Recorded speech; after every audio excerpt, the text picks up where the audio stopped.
I'm here in San Antonio for REITs REITwise, our 2019 Law, Accounting, and Finance Conference. Joining me today is David Slotkin, partner with Morrison & Forster. David, thanks so much for joining us. Thanks a lot.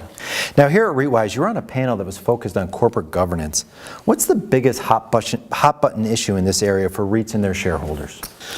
I think the biggest area right now that's emerging is what I'd call the E&S, the environmental and social issues.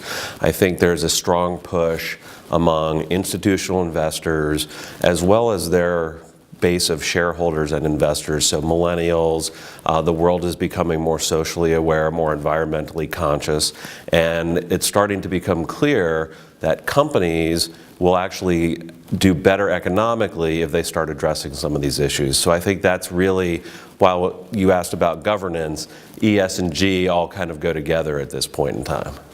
And what has driven the increase that we've seen in REIT activism, and how do you think companies should respond?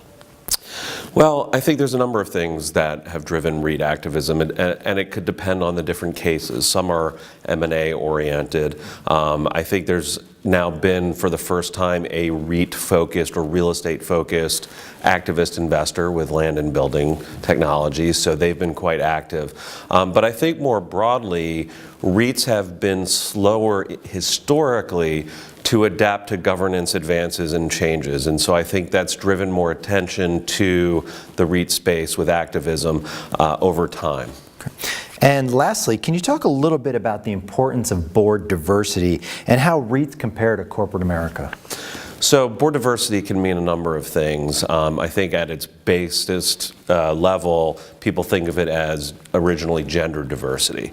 And I think that's a very important issue. And I think gender diversity has become a very big hot button for institutional investors and others. The good news is that I think you would find the data shows that many more REITs today than 3 years ago have women on their boards.